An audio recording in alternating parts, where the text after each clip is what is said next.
Guys welcome to my channel.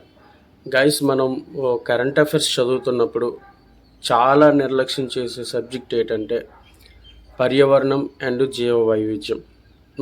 మనకి తెలియకుండానో తెలుసో మనం ఖచ్చితంగా దాన్ని అయితే నెగ్లెక్ట్ చేస్తాం.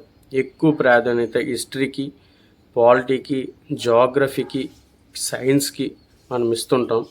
ఈ సైన్స్లోనే మరి పర్యావరణం జీవ వైవిధ్యం దీనికి ఉన్న ప్రాధాన్యత చాలా తక్కువే, కానీ ఆ ఒక్క మార్కు, ఒక 2 మార్క్స్ ఈ పర్యావరణం నుంచి, జీవ వైవిధ్యం నుంచి మనకి రావచ్చు. సో చాలా ఈజీగా మనకి గుర్తుండిపోయే చాలా చాలా చాలా చిన్న టాపిక్ ఏంటంటే పర్యావరణం, జీవ వైవిధ్యం. ఇదేదో మనకి పురాతన కాలంది ఇవ్వడు. దాదాపు దీని నుంచి ఒక బిట్టు ఫామ్ అయ్యిందంటే ఖచ్చితంగా అది కరెంట్ అఫైర్స్ నుంచే ఫామ్ అవుతుంది. సో కరెంట్ అఫైర్స్ నుంచి ఏ విధంగా ఈ బిట్టు ఫామ్ అవుతుంది, జీవ వైవిధ్యంలో ఏ బిట్టు మనకు వస్తుంది అనేది మనకి షైన్ ఇండియా పబ్లికేషన్స్ వాడు ప్రతి మంత్లీ మ్యాగజైన్ మనకి కరెంట్ అఫైర్స్ తరపున ఇస్తాడు. అయితే అందులోను కూడా మనం చాలా మట్టుగా జీవ వైవిధ్యం అండ్ పర్యావరణం గురించి చాలా నెగ్లెక్ట్ చేస్తాం. బికాజ్ నేను కూడా నెగ్లెక్ట్ చేసిన వాడిని, దాని ప్రాధాన్యత తెలియక. అయితే నేను కొన్ని మోడల్ పేపర్స్ మార్కెట్లో అత్యంత పేరు పొందిన ఇన్స్టిట్యూట్ తాలూకు మోడల్ పేపర్స్ చూస్తే జీవ వైవిధ్యం అండ్ పర్యావరణం నుంచి ఖచ్చితంగా ఒక 2 మార్క్స్ మనకి రేజ్ చేయడం జరిగింది. 2 or 1 మార్క్స్ రేజ్ చేయడం జరిగింది. సో దాన్ని దృష్టిలో పెట్టుకుని మనం చాలా నెగ్లెక్ట్ చేసే ఈ పర్యావరణం, జీవ వైవిధ్యం టాపిక్ గురించి నేను ఈ వీడియోలో మీకు చెప్తాను. అయితే ఇదేదో నా సొంతంగా తయారు చేసుకున్నది కాదు. షైన్ ఇండియా ప్రచురించిన మంత్లీ మ్యాగజైన్లోని ప్రతి నెల మనకి పర్యావరణం, నెక్స్ట్ జీవ వైవిధ్యం గురించి ఒక టాపిక్ వేస్తాడు. అందులోని డేటానే నేను మీకు చెప్తాను. కాబట్టి గైస్, మీకు ఒకవేళ ఇంట్రెస్ట్ ఉన్నట్లయితే ఖచ్చితంగా మీరైతే వీడియోని చివరిదాకా చూడండి. నచ్చితే లైక్ చేయండి, లేకపోతే లేదు. కొత్తగా ఎవరైనా చూస్తున్న వాళ్ళు అయితే సబ్స్క్రైబ్ చేసి నన్ను సపోర్ట్ చేయండి. ఇంకా మనం టాపిక్లోకి అయితే వెళ్ళిపోదాం. ఇక్కడ చూస్తున్నట్లయితే అరుణాచల్ ప్రదేశ్లోని అరుదైన నీలిచేమలు. అరుణాచల్ ప్రదేశ్లోని సియాంగ్ లోయలో అరుదైన నీలిచేమలను పరిశోధకులు కనుగొన్నారు. బెంగళూరుకు చెందిన అశోక జీవావరణ పర్యావరణ పరిశోధన సంస్థ అట్రి ఫైరిస్ క్రియేషన్లకు చెందిన సంయుక్త పరిశోధన బృందం ఈ అరుదైన చీమల జాతిని కనిపెట్టింది. ఆ అపూర్వ జీవ వైవిధ్యానికి నిలువైన సియాంగ్ లోయలో స్థానిక తెగలను అణిచివేయడానికి 1912-1922లో బ్రిటిష్ వలస ప్రభుత్వం దండయాత్ర చేపట్టింది. ఆ దండు వెంట వెళ్ళిన పరిశోధకులు సియాంగ్ లోయలో ప్రతి మొక్క, బల్లి, కప్ప, చేప, పక్షి, పురుగు, క్షీరదాన్ని భారతీయ మ్యూజియం రికార్డుల కోసం నమోదు చేశారు. 100 ఏళ్ల తరువాత బెంగళూరు పరిశోధకుల బృందం మళ్ళీ సియాంగ్ లోయకు వెళ్ళి తిరిగి సర్వే చేసింది. అక్కడ మారుమూల ఇంకు గ్రామంలో ఒక చెట్టు తొర్రతో 2 నీలి చేమలను కనుగొన్నారు. వాటికి పారా ట్రెకినా నీలా అని నామకరణం చేశారు. మొత్తం 16,724 చీమ జాతుల్లో నీలిరంగు చీమలు అత్యంత అరుదు. ఇక్కడ మనకి చూసుకున్నట్లయితే వాతావరణంలో మార్పులు, ప్రజల ఆరోగ్యంపై కార్యాచరణ ప్రణాళిక. వాతావరణంలో యాక్చువల్గా మార్పులు ప్రతి సంవత్సరం జరుగుతూనే ఉంటాయి. అయితే వాతావరణ మార్పుల వలన ప్రజల ఆరోగ్యంపై కేంద్ర ప్రభుత్వం దేశవ్యాప్తంగా కార్యాచరణ ప్రణాళిక సిద్ధం చేస్తుంది. అదేవిధంగా వీటి నియంత్రణ చర్యల్లో భాగంగా 2024-25 సంవత్సరం నుంచి 5 ఏళ్ల పాటు ఎలాంటి చర్యలు తీసుకోవాలన్నా దానిపై రాష్ట్ర ప్రభుత్వాలకు కేంద్ర సూచనలు జారీ చేస్తుంది. దీనికి అనుగుణంగా రాష్ట్ర స్థాయిలో జిల్లాల వారీగా కార్యాచరణ ప్రణాళికలు తయారు చేసి పంపాలని ప్రభుత్వాన్ని కోరింది. అంతేకాకుండా ఇందుకు సంబంధించి తీసుకోవాల్సిన చర్యలపై రాష్ట్ర స్థాయిలో శిక్షణ కార్యక్రమాలు కూడా ఉంటాయని చెప్పడం జరిగింది. ఓకే, ఇది చాలా ముఖ్యమైన బిట్ అండి. కౌండిన్య అభయారణ్యంలో అరుదైన కప్ప గుర్తింపు. తూర్పు కనుమల్లో భాగమైన చిత్తూరు జిల్లా పలమనేరు సమీపంలోని కౌండిన్య అభయారణ్యంలో అరుదైన కప్పను గుర్తించినట్లు హైదరాబాదుకు చెందిన జియోలాజికల్ సర్వే ఆఫ్ ఇండియా శాస్త్రవేత్తలు doctor Deepa Peswal, doctor SS Jadhav, doctor Kuruthapandi May 17న తిరుపతిలో ఒక ప్రకటన విడుదల చేశారు. శ్రీలంక తుడి భూముల్లో మనుగడ సాగించే శ్రీలంక బ్యాక్ ఫ్రాగ్ జాతి దేశంలో 2 శతాబ్దాల క్రితమే కనుమరుగైందని అందులో పేర్కొన్నారు. శాస్త్రీయంగా పెలెరానా గ్రాసిలిస్గా పిలుస్తారని వివరించారు. అయితే వాతావరణ మార్పులతో తగ్గనున్న ప్రపంచ ఉత్పాదకత. ఇక్కడ అమెరికాలోని national bureau of economic research వాతావరణ మార్పులతో ఆర్థిక వ్యవస్థపై ప్రభావం, అంతర్జాతీయ స్థానిక ఉష్ణోగ్రతల పేరిట పరిశోధన పత్రం విడుదల. అసలు యాక్చువల్గా ఏంటంటే మనకి ఇక్కడ చూసుకున్నట్లయితే ఈ నివేదిక అంతా ఇచ్చారండి. మనకి ఈ నివేదిక అంతా మనకి బిట్లో అడగడు. అయితే కాన్సెప్ట్ ఓరియంటెడ్గా ఒకవేళ అడిగితే మనమైతే ఇరుక్కుపోతాం. కాబట్టి కాన్సెప్ట్ ఓరియంటెడ్గా చూద్దాం.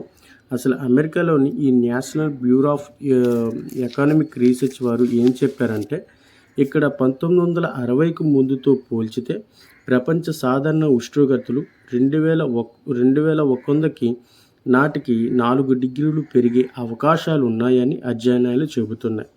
2023 నాటికి సగటు ఉష్ణోగ్రత 1.48 డిగ్రీలు పెరిగిందని, ఒకవేళ ప్రపంచవ్యాప్తంగా సగటు ఉష్ణోగ్రతలు 5 డిగ్రీల చొప్పున పెరిగితే ఉత్పాదకత ఖర్చులు తీవ్రంగా పెరిగి ఆదాయ వనరులు 60% తగ్గిపోతాయంట. ప్రపంచవ్యాప్తంగా సగటు ఉష్ణోగ్రతలు పెరగడంతో అధిక ఉష్ణోగ్రతలు, తీవ్ర గాలులు, భారీ వర్షాలు, ప్రకృతి వైపరీత్యాలు సంభవిస్తున్నాయి. మనకి ఇక్కడ చూసుకున్నట్లయితే మనకి వాతావరణ మార్పులతో తగ్గనున్న ప్రపంచ ఉత్పాదకత అని ఏ దేశ సంస్థ వారు నివేదికను విడుదల చేశారు అనే క్వశ్చన్ మనకి రేస్ చేయొచ్చు. లేదు అంటే కొన్ని ఈ విధమైన స్టేట్మెంట్లు ఇచ్చి ఈ 2 స్టేట్మెంట్లో ఏది కరెక్ట్ అని అనొచ్చు. సో మీరైతే ఇది జ్ఞాపకం ఉంచుకోండి. కాన్సెప్ట్ కూడా మనకి తెలిసే అవకాశం ఉండాలి మ్యాక్సిమం. సో అందుకనే ఈ 3 పాయింట్లు మనం గుర్తించుకోవడం మంచిది. మనకి ఈ పైన ఉన్న ఈ నివేదికలు అయితే అడగడు, కానీ మనకి ఈ 3 పాయింట్లు అడిగే అవకాశం ఉంది. సో దీన్ని మనం ఒకసారి అలా గుర్తించుకోవాలి. నెక్స్ట్ మనకి తుర్కియాలో భూకంపాలకు ముందు అసాధారణ స్థాయిలో ఉష్ణోగ్రతలు. 2023 ఫిబ్రవరిలో తుర్కియాను రెండు భారీ భూకంపాలు కుదిపేయడానికి 12-19 రోజుల ముందు ఆ దేశంలో భూతల ఉష్ణోగ్రతలు అసాధారణ స్థాయిలో నమోదైనట్లు పరిశోధకులు గుర్తించారు. ఆ సమయంలో గ్రీన్ హౌస్ వాయువుల స్థాయిలు ఎక్కువగా ఉన్నాయని తేల్చారు. రిక్టర్ స్కేలుపై 7.6 తీవ్రతతో 9 గంటల వ్యవధిలో ఇచ్చిన 2 భూకంపాలు గత ఏడాది ఫిబ్రవరిలో తుర్కియా, సిరియాల్లో పెను విధ్వంసం సృష్టించాయి. 50,000 మందికి పైగా ప్రాణాలను బలి తీసుకున్నాయి. ఆ ప్రకృతి విపత్తుల రాకకు ముందు ఎలాంటి పరిస్థితులు నెలకొన్నాయో తేల్చేందుకు ఇరాన్లోని టెహ్రాన్ విశ్వవిద్యాలయం పరిశోధకులు ఓ అధ్యయనాన్ని నిర్వహించారు. ఇందులో భాగంగా 2022 నవంబర్ 1 నుంచి 2023 ఫిబ్రవరి 10 వరకు తుర్కియాలో వాతావరణ ఉపగ్రహాల డేటా ఆధారంగా విశ్లేషించారు. భూకంపాల రాకకు 5-10 రోజుల ముందు నీటి ఆవిరి, మిథైన్, ఓజోన్, కార్బన్ మోనాక్సైడ్ స్థాయిలు ఎక్కువగా కనిపించాయని నిర్ధారించారు. అయితే గాయ్స్ ఇక్కడ చూసుకున్నట్లయితే వివిధ ఖండాలు, దేశాలకు చెందిన జీవజాతులు ఇతర ప్రాంతాలకు వ్యాపిస్తున్నందున జీవ వైవిధ్యం నష్టం పెరుగుతుంది. అయితే ఇందులోని దాదాపు 47 దేశాలకు చెందిన 101 సంస్థలు ఇందులో పాలు పంచుకుంటున్నాయి. వాటిలో క్యార్లీ అటవీ పరిశోధన సంస్థ కూడా ఉంది. అంటే మానవ కార్యకలాపాల వల్ల దాదాపు 37,000 పరాయి జీవజాతులు ఒక ప్రాంతం నుంచి మరో ప్రాంతానికి పాకాయని శాస్త్రవేత్తలు తెలుపుతున్నారు. ఏటా ఇలా 200 కొత్త జీవజాతులు వ్యాప్తి జరుగుతుంది. వాతావరణ మార్పులు కూడా అన్య జీవజాతులు వేరే ప్రాంతాలకు విస్తరించడానికి కారణమవుతున్నాయి. ఉదాహరణకు శీతల ప్రాంతమైన ఆర్కిటిక్, అంటార్కిటిక్లు వేడెక్కుతున్న ఇతర ప్రాంతాల జీవజాతులు వేగంగా అక్కడికి వ్యాపిస్తున్నాయంట. పర్వత ప్రాంతాలు వేడెక్కడం వల్ల స్థానిక వృక్ష జంతు జాతుల కన్నా అన్య జాతులు వేగంగా ఎత్తైన ప్రాంతాలకు విస్తరిస్తున్నాయంట. స్థానిక ప్రజల సహకారంతో ప్రపంచ దేశాలు అన్ని జీవులు దండయాత్రను తక్షణం నిలువరించాలని పరిశోధకులు పిలుపునిచ్చారంట. ఇక్కడ చూసుకున్నట్లయితే ఈ శతాబ్దం చివరి నాటికి 3 డిగ్రీల మేర వేడెక్కున్న భూగర్భ జలాలట. భూగర్భ జలాలు ఉష్ణోగ్రతలు క్రమంగా పెరుగుతున్నాయని జర్మన్, బ్రిటన్ శాస్త్రవేత్తలు చేసిన పరిశోధనలో వెల్లడైంది. ఈ శతాబ్దం చివరి నాటికి అంటే 2100 నాటికి 5 డిగ్రీల సెల్సియస్ మేర వేడెక్కుతాయని అంచనా వేస్తున్నారు. దీనివల్ల ఈ నీటి నాణ్యత ముప్పు ఏర్పడుతుందని శాస్త్రవేత్తల పరిశోధనల ప్రకారం సెంట్రల్ రష్యా, ఉత్తర చైనా, ఉత్తర అమెరికాలో కొన్ని ప్రాంతాలకు, దక్షిణ అమెరికాలోని అమెజాన్ వర్షాధార అడవుల్లో భూగర్భ జలాలు ఎక్కువగా వేడెక్కుతాయి. భూగర్భ జలాలు వేడెక్కడం వల్ల వాటిపై ఆధారపడ్డ పర్యావరణ వ్యవస్థలకు తీవ్ర నష్టం జరుగుతుందని చెప్పడం జరిగింది. అయితే గాయస్, ఇక్కడ మాత్రం ఇది చాలా వెరీ ఇంపార్టెంట్ అండి.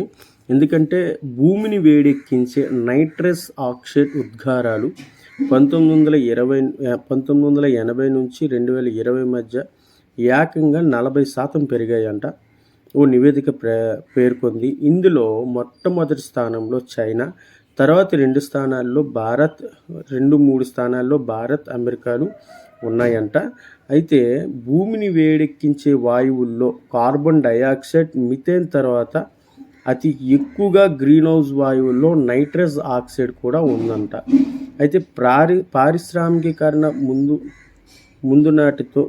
ముందు నాటితో పోలిస్తే భూమి సరాసరి 1.15 డిగ్రీలు సెల్సియస్ మేర వేడెక్కిందంట. ఇందులో మానవ చర్యలతో వెలువడ్డ నైట్రస్ ఆక్సైడ్ కారణంగా ఉష్ణోగ్రత దాదాపు 0.1 డిగ్రీల సెల్సియస్గా అంచనా వేస్తున్నారు.